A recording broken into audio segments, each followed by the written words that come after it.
Mike McCool here in the Royal Examiner Studio, and with me today is Nellie Adkins and Butch Hammond. They are from the Skyline Christian Academy and the church on the mountaintop. What is the church at Skyline? You've changed your name a little bit. You had mountaintop in there at the beginning. Yeah, so it was just too much. It's just too much. It's too much. So the church at Skyline. So they have started a Christian school last year, and going again starting this year. First day of school, I think, is right after Labor Day. It is. Right? So they've got a good start on the students, and Nellie and Butch are going to give us up to date on some of these other options that we have in our community for Christian education. Yes. So Nellie, do you want to give us an update, or do you want Butch to do it? Oh, I want him to start. Oh, okay. He'll set the tone. Well, Oh my God. We were kidding everything, and Butch is the window dressing, so go Yeah. ahead. you kind of pretty much said everything. We started the school, and we kind of coined a phrase this year, and it's called education with a heart. And we know how education is going, the direction that it's heading. It's you don't have to be 20/20 vision to see that. And so that was one of the reasons why we started the church, or started the school. And it's just kind of evolved even in the last 2 years to the fact that we want to give academics to everybody, academia, but we also want to give them the heart. We also want to give them the gospel. We also want to teach them about what the direction that Christ has walked and has left for us. Yep. And so that's why we call it education with a heart.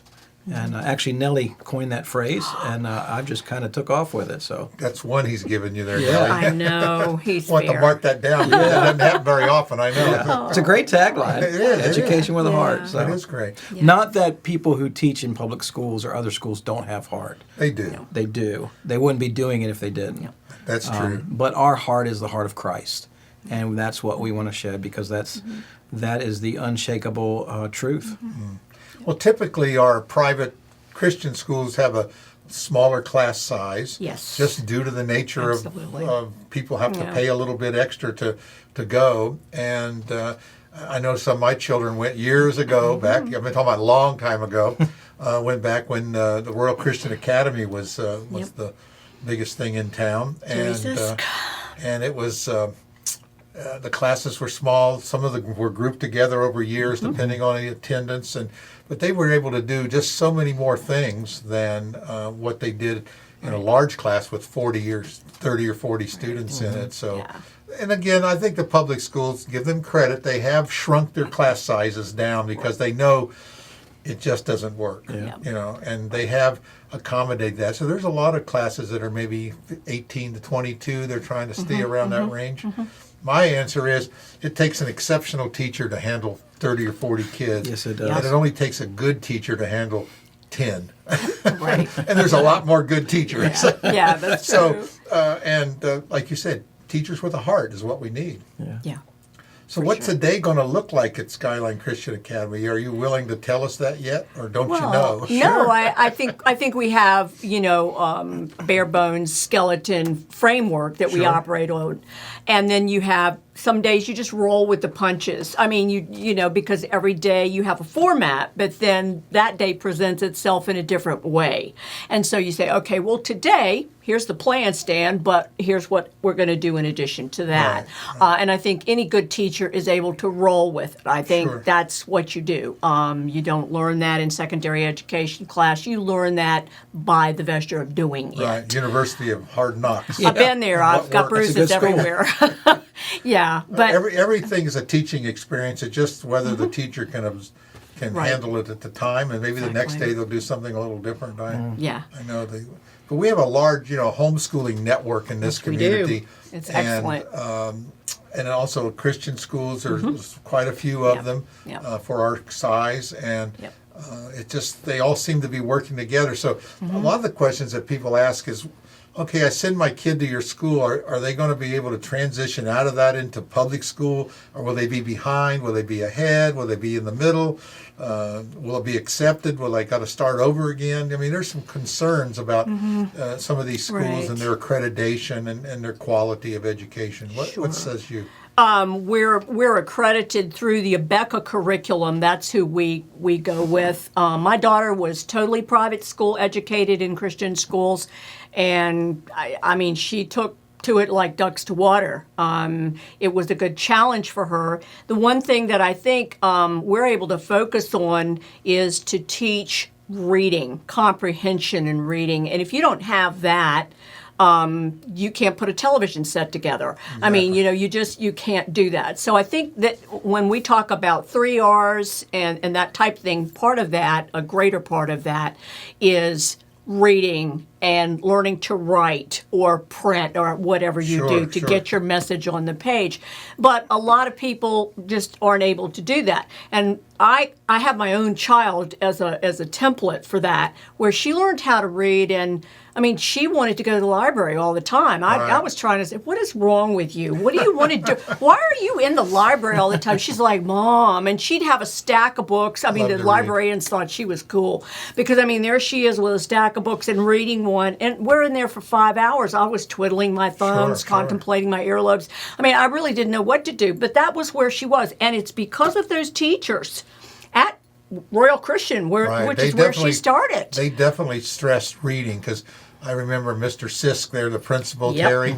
He always encouraged, when you graduated from kindergarten, you better be able to read that King James Version Bible. Right. And they could. Well, yes. With comprehension. Yeah. Exactly. And so he stressed the reading. And I tell that, I said, we have foreign exchange students that come to this country with virtually minimal English skills. They learn the language. Yes, they do. They learn to read, and then they do a 4-year college degree. Yes. And they do all that in like 3 or 4 years. Yes. So if you have the comprehension of reading, exactly. if you can read, you can figure stuff out. You can do anything. And that's what and the joy, the passion of reading, that's the bottom line. Because, what if you're in a situation where you're in a place and you can't leave? Right. And you don't know how long you're going to be there. But they say, well, you can have reading material. Fine. Pass me the books. Right. Pass me the papers. Because then I can do that for myself. And then I can figure out, is that real? Is that legit? Is that hip? I mean, what are we doing here? Yeah. So that's what I like to see. And all I could say is my daughter was one of those folks.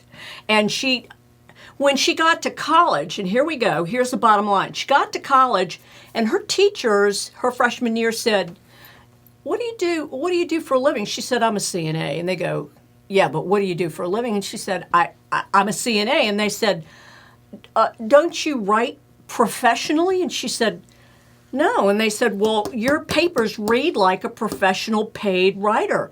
And she said, no, I just went to private school and got a good education. So, Yeah, but you're right. The reading skills are so important. And again, I go back like your children, my children. They love to read.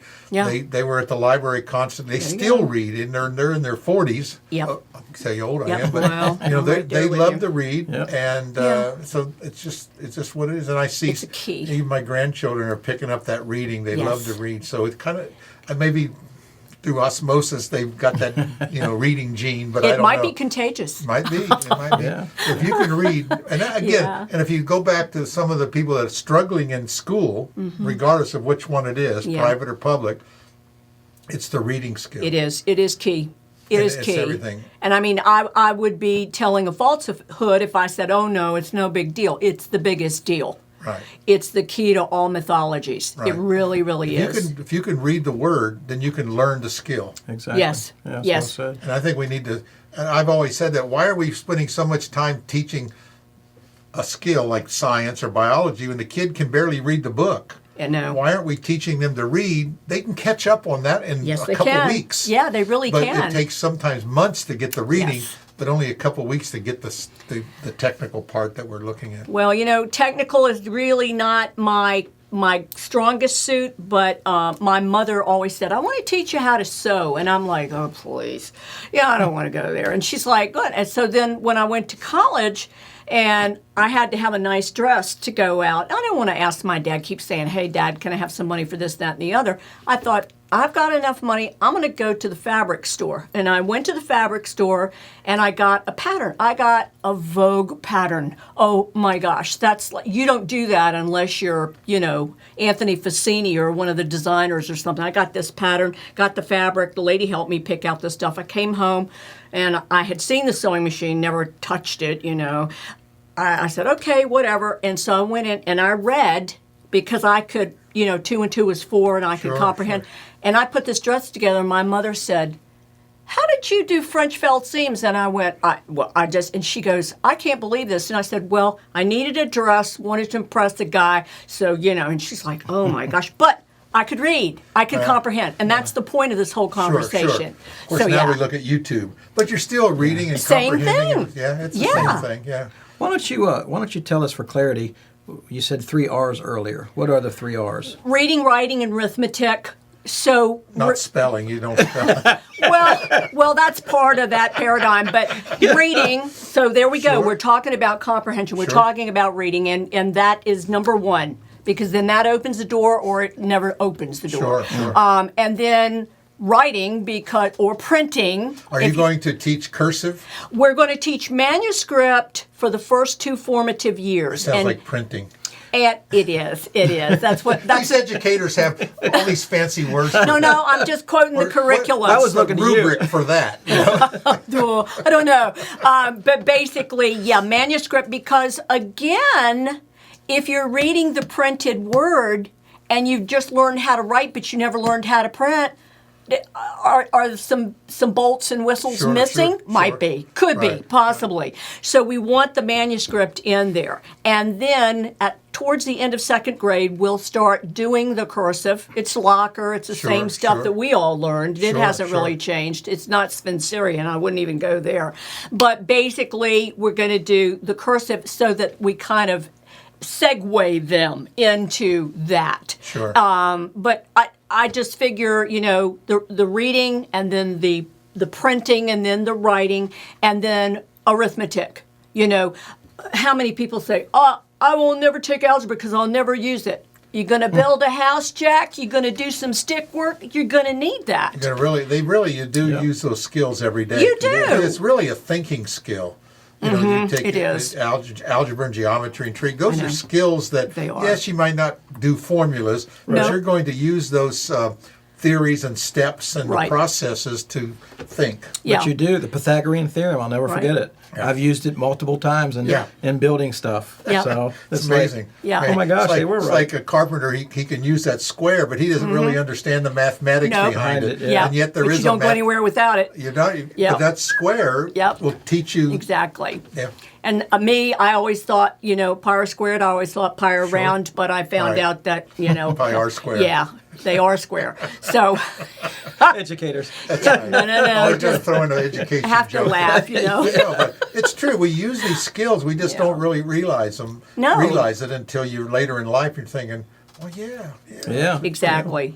And you can't go wrong with a good education. And the sooner you grasp hold of it at a younger age, that's the formulative years, I guess. Good. And if we can get our first, second, third, up to say 5th grade really strong, set that foundation. They can go on anywhere and be successful in life. Well, that's what we want. Yeah. Well, think about it when your great-grandparents, because I was going to say your parents, but you're not as old as I am. No, nor me. My dad had an 8th grade education. Mine too. Yeah, my dad had a 3rd. And when you consider what they did, I know. And what they learned in 8th grade was way more than what I covered in high school. Yes, it was. And so it's just a different time. Right. We need higher education now just to cope with the technology and the skill set. But what we really learn, and I think one thing strong about the small classroom sizes is the social skills that you'll learn and the social interaction. Yeah, how to get along. That we haven't had over the last 2 years. I tell people all,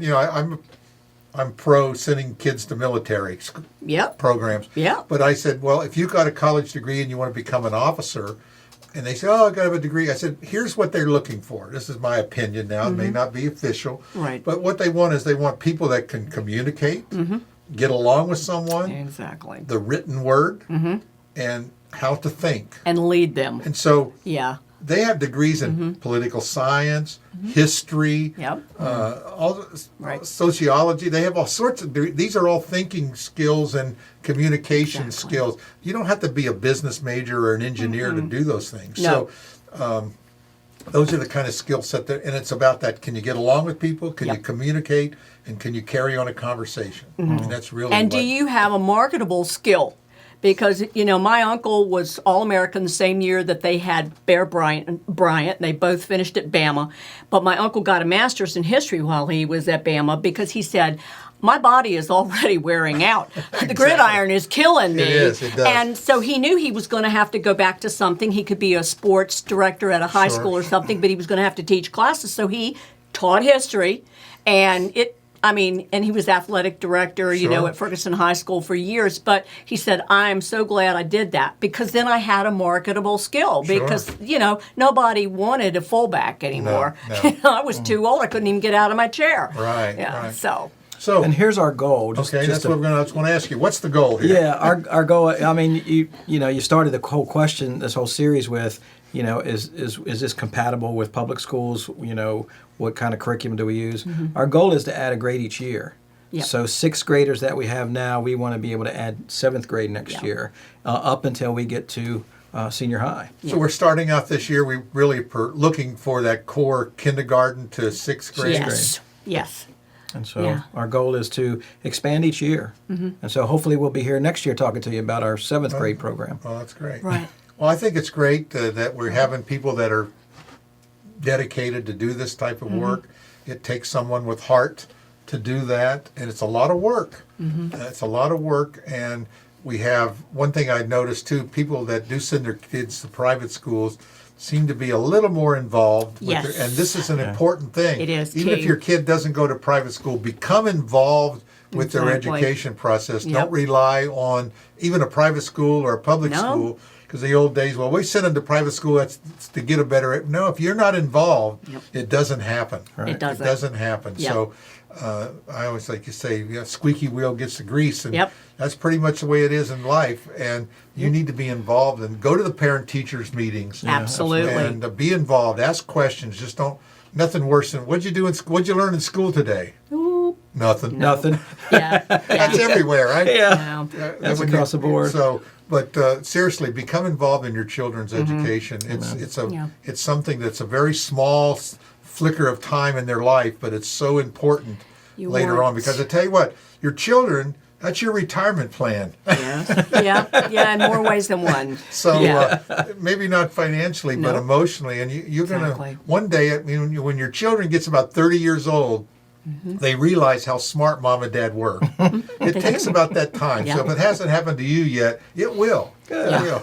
You want to be a player for Yeah. your child Yeah. all the time. You don't need to be their friends. Nope. You're their parents. Yeah. And so here we are giving child raising advice. to Well, people, that's but- part of it. It's funny as you said that. I have a 35-year-old who's just now at that process. You go from authoritarian Sure. to a wisdom, a counselor, and you become in life as life goes on a friend. That's right. All right. And I think that's There's the a process. stage we go through these It is. stages, and right now at early education, the role of a parent is to be involved with their kids' education Absolutely. and have them get Yes. a good foundation. Really. Whether it's at your private school Yep. or at a public school, Wherever. become involved. And Yeah. if Christian education is something that you're interested in your child, check out Skyline Christian Academy. So I think that's enough said. It's a great opportunity. I'm Thanks, glad Mike. you're doing it. Amen. And let's just see how it goes. You've stuck it out for the first year. You made it through. So that says a lot. It's our passion. It's a lot. That's what it takes. It Yeah. takes a passion. I appreciate it, Butch and Nellie, All right, to come thank in you. and talk Thank to you, us. Mike. And we want to see you next year. All right. Absolutely. All right. Hope so. Thanks again. Thank you.